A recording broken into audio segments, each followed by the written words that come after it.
Olá, muito bom dia a todos. Eu sou o António Tadeia. Este é o Futebol de Verdade, edição de 1 de outubro de 2019, mês de outubro, mês que para tudo no campeonato. Vamos voltar a ter, à exceção daquele Desportivo das Aves de Tondela, que vai ser jogado no próximo fim de semana, em antecipação da nona jornada, mas só vamos voltar a ter campeonato no dia 25, imaginem. Portanto, isto é algo que é com certeza muito bom para o negócio. Já escrevi sobre isso hoje de manhã no último passo. Quem quiser ler, está lá o texto, em antoniotadeia.com. Hoje, aqui no Futebol de Verdade, vou deter-me mais um bocadinho sobre aquilo que foi a estreia do Sporting de Jorge Silas, o primeiro Sporting do novo treinador. Ontem, nas Aves também, com uma vitória por 1-0, arrancada a ferros, muito perto do fim, uma grande penalidade convertida por Bruno Fernandes a dar a vitória à equipa do Sporting.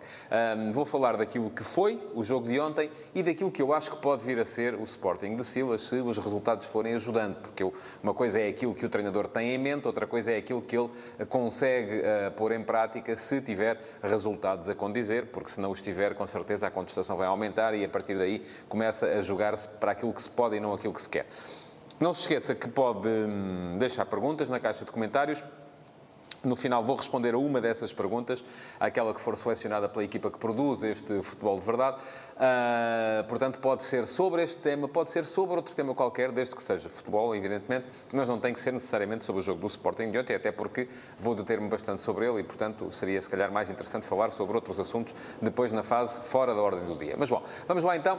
Sporting ontem, o que é que mudou no Sporting com Silas? Para já, não mudou muita coisa, é isso que é importante perceber. Também não seria de esperar, e eu disse isso aqui ontem em antecipação, não seria de esperar que mudasse alguma coisa de extraordinário, porque Silas tinha tido 2 treinos com esta equipa e não há forma de fazer alterações sem as trabalhar onde elas têm que ser trabalhadas, que é no campo de treinos durante toda a semana. Agora vai ter Silas, então, este mês quase para o fazer, embora tenha que o fazer durante muito desse tempo sem os seus principais jogadores, porque esses vão estar com certeza ao serviço das seleções nacionais.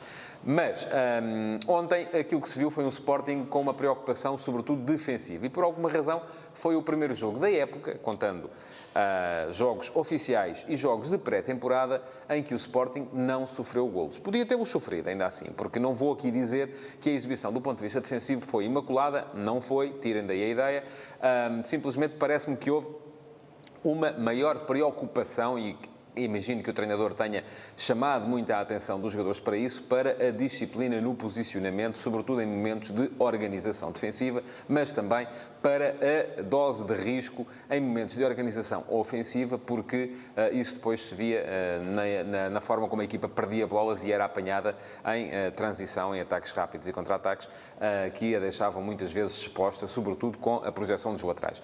Mudou também alguma coisa em termos de posicionamentos em campo. O Sporting apresentou-se ontem mais próximo de um 4-4-2 clássico e não tanto daquele losango que vinha usando o Lionel Pontes ultimamente, nem do 4-3-3, que era o sistema predileto de Marcel Kaiser. A equipa apareceu com algumas alterações, até inclusive algumas surpresas. Não estavam no 11, por exemplo, Marcos Acunha, não estava no 11 o Wendel, e tanto a Acunha como o Wendel vinham sendo fixos há muito tempo. O Wendel desde que chegou Kaiser, portanto está agora a fazer um ano, a Acunha até mais para trás, já era fixo com Jesus, mas optou Silas por deixar os dois de fora, por dar a titularidade a Eduardo, jogador que ele já conhecia muito bem dos seus tempos do Belenenses, e esse, enfim, poderá ter sido uma das alterações que também dão nota de uma certa ideia de jogo, e apresentar a equipa então no tal 4-4-2 mais clássico, com Vieto a aparecer como médio-ala direito, Bruno Fernandes a aparecer como médio-ala esquerdo. O que é que isto originou? Mais disciplina em termos de organização defensiva, sobretudo. A equipa defendia com as 2 linhas de 4, sem grandes percalços. Mas depois também em termos ofensivos faltavam as linhas de passe em progressão. Silas até veio no final falar da estatística de passes, disse que a equipa fez um número grande de passos e que teve uma percentagem de acerto de passe elevada, mas agora há aí outra componente que é preciso introduzir, que é, e eram passes de risco, eram passes em progressão? Eu imagino que não, porque embora houvesse muito a tentação para tanto Vieto na esquerda para o meio, como Bruno Fernandes da direita para o meio aparecerem em zonas de criação, ou até mesmo em zonas de organização, para fazerem lançamentos para a zona de criação, aquilo que se viu foi que poucas vezes o Sporting estabelecia as tais triangulações que são fundamentais para a progressão em passe. Isto é, há um jogador que tem bola e tem pelo menos 2 linhas de passe à sua frente, uma ligeiramente à esquerda, outra ligeiramente à direita, sempre em progressão, mas, portanto, formando o tal triângulo.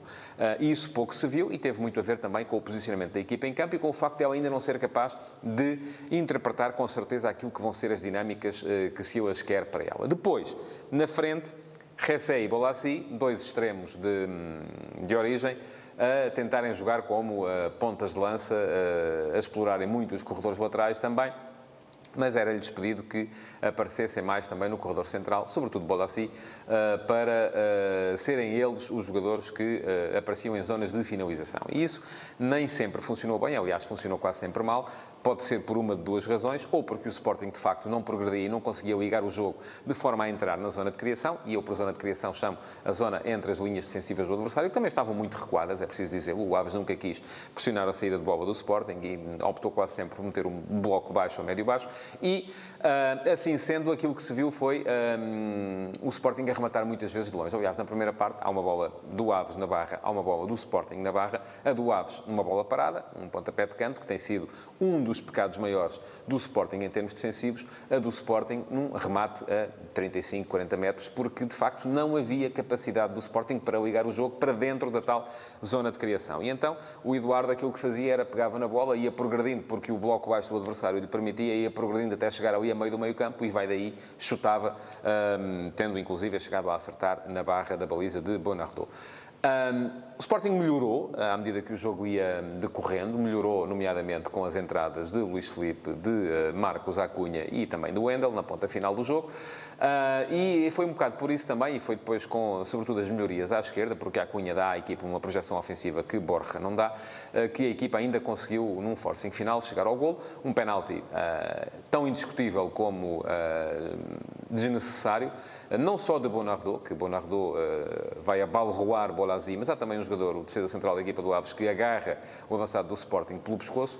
Portanto, não há dúvidas nenhumas relativamente ao penalti, também não me parece que houvesse qualquer necessidade dele ser feito, mas a verdade é que foi, apitou bem Carlos Xistra e acabou o Sporting por chegar a uma vitória que se pode dizer até que é justa, porque na segunda parte, sobretudo, foi o Sporting quem mais tentou ganhar o jogo, mas que foi mesmo ali no limiar do 0-0, porque muito dificilmente estava a ver como é que o Sporting ia conseguir desatar este nó contra uma equipa que vinha com uma série de derrotas consecutivas e algumas delas até com muitos golos sofridos. Portanto, o que é que Silas vai ter que trabalhar? Vai ter que trabalhar dinâmicas ofensivas, vai ter que trabalhar também, com certeza, o acerto defensivo e, sobretudo, em lances de bola parada, porque aquilo que se vê para já é uma equipa com pouca capacidade para criar. E isto vai, com certeza, permitir ao Sporting, e agora vou passar a dizer aquilo que eu acho que Silas vai querer para este Sporting, vai, com certeza, com certeza, pedir ao Sporting uma ligeira alteração em termos de estrutura da qual se parte. É verdade que o futebol não é matraquilhos, que a dinâmica é que é importante, mas há sempre uma estrutura de partida, e essa estrutura de partida no Sporting eu estou convencido que vai ser, com certeza, em 3-4-2-1, porque é para isso que o plantel do Sporting, aliás, o plantel não, os melhores jogadores do Sporting estão mais predispostos. E eu comecei por dizer o plantel e depois corrigi, porque esse vai ser precisamente um dos problemas fundamentais, é que o Sporting, por aquilo que jogam os seus dois melhores jogadores, e os dois melhores jogadores eu refiro-me em termos de criação a Vieto e a Bruno Fernandes, convém de facto ao Sporting jogar nesta espécie de 3-4-2-1, com os dois funcionarem precisamente ali entre linhas, atrás de um ponta de lança, que terá que ser o Luís Filipe, não há outro no plantel. Portanto, aquilo que jogam os seus melhores jogadores aconselha um 3-4-2-1, a forma como foi construído o plantel, com 7 extremos, faz pensar que este 3-4-2-1 vai ser um desperdício, porque vai colocar fora da luta a maior parte dos jogadores que o Sporting tem no plantel. Porquê? Porque em 3-4-2-1 não há verdadeiramente extremos. E o que é que eu falo quando falo num 3-4-2-1? Falo em 3 atrás, sim, 3 centrais, embora um deles possa abrir num dos corredores laterais, e aqui estou a pensar seja em Mathieu, seja em Borja, conforme quiser Silas construir o seu 3 de trás, porque aquilo que à partida parece mais indicado é fazer Neto, Coates, Mathieu, mas também pode perfeitamente ser Coates, Mathieu, Borja, porque Borja dificilmente também vai conseguir depois ter a projeção ofensiva necessária para ser ele o ala do lado esquerdo, aí sim penso em Acunha, com Rosier do lado direito, e depois 2 médios que são, sobretudo, médios de estabilização. 2 médios para estabilizar a equipa e aqui, enfim, pode entrar ali muita gente, depende do risco e do pendor ofensivo que Silas queira dar à equipa. Parece-me que o Sporting não tem um 6 que claramente assuma a saída de bola. Não há ninguém com condições para fazer isso. Parece-me também que a ideia de ter os tais 3 atrás é não precisar que o 6 venha a assumir a saída de bola, porque se faz logo saída de bola a 3 com os 3 centrais. Portanto, ali podem jogar o Wendel, Doumbia, Miguel Luís, Eduardo, Batalha, enfim, quem quisermos, jogam 2, porque depois, com a Rosier de um lado, com a Acunha do outro, entrarão mais à frente, quase sempre com liberdade de ação, mas para se moverem entre as linhas defensivas do adversário, Vieto e Bruno Fernandes, na alimentação a um ponta de lança, que também já eu disse, só pode mesmo ser Luís Filipe. Ora bem, problema é que este sistema vai colocar fora de combate a maior parte dos jogadores de pendor ofensivo da equipa do Sporting. E estou a pensar nos extremos, exatamente. E ainda agora no mercado, no último dia de mercado, chegaram mais 3. Fernando, Bolasie e Rezé. Onde é que entram aqui? Alguns de vocês que são mais otimistas dizem mas é perfeitamente possível jogar com Rezé em vez de Rosier, com Bolasie em vez de Acunha do lado esquerdo. Enfim, não, é demasiado ofensivo. Não me parece que seja possível, mas a verdade é que neste sistema depois há pouco espaço para aparecerem tanto Fernando como Bolasie, como Rezé, como Jovane Cabral, como Plata, como Rafael Camacho. Já estou a falar de 6 extremos que estão no plantel principal do Sporting e que seriam tornados quase obsoletos por o sistema que mais convém aos melhores jogadores. E agora aqui a pergunta que se coloca é: o que é que deve fazer o treinador? Deve privilegiar uma melhor forma de expressão para aqueles que são os seus melhores jogadores ou aquilo que está na base do plantel? Eu acho que a resposta é a primeira, porque o que tem que fazer é, com certeza, em janeiro, corrigir o plantel, formá-lo para a sua ideia de jogo, para o sistema que deseja adotar, mas não pode, com certeza, estar a jogar num sistema para poder pensar na base do plantel e depois não conseguir, como Kaiser sempre disse, enquanto estava em 4-3-3, não conseguir adequar os 2 melhores jogadores que o Sporting tem em termos de criação ofensiva, que são Vieto e Bruno Fernandes. Pronto, vai haver ali com certeza muito trabalho para Silas, na ideia de jogo que ele com certeza quererá implementar na equipa do Sporting. Vale-lhe a ele, de facto, ter agora estas semaninhas. Ainda vai ter jogo com o LASK para a Liga Europa. Tem depois mais uma partida com o Rosenborg, ambas em Alvalade, antes de recomeçar o campeonato, e há de ter também um jogo da Taça de Portugal. Ainda não há sorteio, portanto, ainda não se sabe com quem. Esse já se sabe que, em princípio, será fora, mas será, com certeza, contra uma equipa de um escalão secundário. Enfim, são 3 jogos para também começar a pôr em prática aquilo que, com certeza, vai ser a nova ideia de jogo para o futebol do Sporting. Bom, dentro do campo foi isto.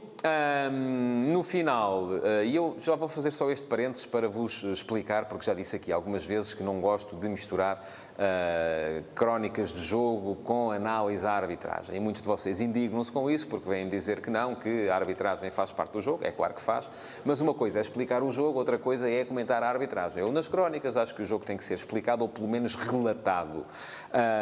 Depois, se quisermos montar aqui um espaço de análise à arbitragem, podemos perfeitamente fazê-lo, mas não vamos explicar o jogo por aí. Vocês dizem-me assim, mas um jogo que seja ganho com um penalti inexistente aos 90 minutos, é possível explicá-lo sem recorrer à arbitragem? Não é possível explicar o resultado, mas o jogo é sempre possível explicar.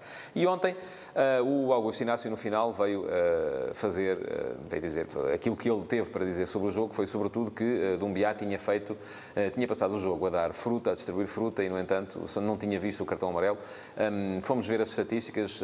Doumbia fez uma falta durante o jogo todo. É possível que Inácio estivesse a confundi-lo com Rosier, porque Rosier também já teve cabelo louro, também é assim moreno.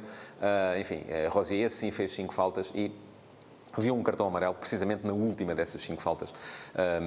Mas pronto, isto para vos dizer que, por muita razão que tivesse Inácio, e eu até admiti em primeira instância que tivesse, não era por aí, com certeza, que o jogo ia ser explicado. O jogo explica-se de uma maneira e depois chegamos aqui e dizemos, ok, teve razão, o árbitro errou, como já o disse aqui algumas vezes. Ainda ontem falei aqui de alguns erros dos árbitros, mas não vou explicar os jogos com eles.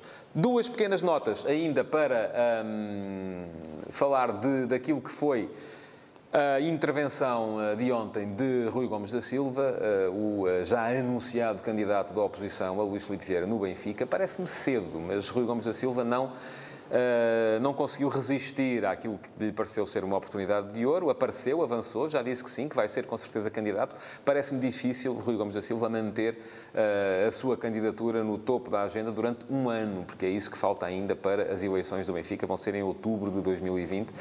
Fico curioso por ver o que é que vem dali, sendo que, com certeza, não quererá Gomes da Silva que o Benfica comece a perder para poder começar ele a contestar ainda mais aquilo que tem sido a liderança de Luís Filipe Vieira. Outra nota para aquilo que se anuncia, que é o facto de os administradores da SAD do Sporting irem fazer aprovar um aumento salarial para depois o rejeitarem e, vou dizer aqui, não havia nenhuma razão para que fossem aumentados. Eu acredito firmemente numa coisa que é, primeiro mostramos serviço, depois a seguir pedimos aumento.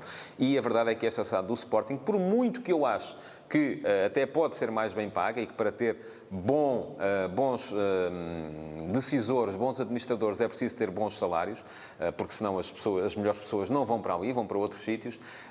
Neste momento, em termos de clima, não me parece que houvesse clima para fazer qualquer aumento salarial aos administradores de uma SAD que têm tomado más decisões atrás de más decisões, umas atrás das outras. Bom, tenho que ir aqui buscar o telefone para poder ver as perguntas de hoje e pergunta-me o Cláudio Gonçalves. Olá, Cláudio, muito bom dia. Olá, António. Pensa que esta jornada europeia será decisiva para as equipas portuguesas que não ganharam na primeira? E porquê? Ora bem, tenho que fazer aqui um esforço para ir lá atrás. Quem é que não ganhou na primeira jornada? Não ganhou o Vitória, não ganhou o Sporting, não ganhou o Benfica. E acho que sim. Parece-me que quem não ganhou na primeira tem pelo menos, no caso do Benfica que joga fora, tem pelo menos que empatar, porque se perde outra vez começa a ficar muito problemático. No caso de Sporting e Vitória, que jogam em casa, acho que têm de ganhar, sim. Não há grandes... Têm de ganhar se aquilo que pensam, de facto, é fazer mais do que uma participação honrosa e é chegar à fase seguinte da competição. Parece-me que são resultados ao alcance de todos eles. Agora, se depois vão ser ou não confirmados em campo, isso é o que vamos ter que ver entre quarta e quinta-feira. Hoje não jogam equipas portuguesas. Há a Liga dos Campeões. Não há, assim, nenhum jogo cabeça de cartaz, do meu ponto de vista, embora o Juventus Bayer Leverkusen seja algo de minimamente interessante. Mas amanhã, sim, já vai haver Benfica na Liga dos Campeões e depois, na quinta-feira, Futebol Clube Porto, Sporting Clube Braga, Vitória Sport Clube e Sporting Clube Portugal, os 4 na Liga Europa. É muita gente no mesmo dia. Enfim, já disse aqui, é uma quarta-feira europeia à quinta-feira. Mas cá estaremos então também depois para falar disso. Para já hoje concluo por aqui e queria agradecer-vos terem estado desse lado. Quero pedir-vos também que reajam, que metam like, que comentem, que partilhem o Futebol de Verdade para eu poder chegar aos vossos amigos e também que subscrevam o podcast do Futebol de Verdade. Já existe em podcast, podem ir ao telemóvel, o fornecedor de podcasts que tiverem, quer sejam iOS ou Android, já lá tem a edição do Futebol de Verdade. É só chegar lá, assinar para receberem as atualizações e cada nova emissão deste programa, que é diário de segunda a sexta. Muito obrigado por terem estado aí e até amanhã.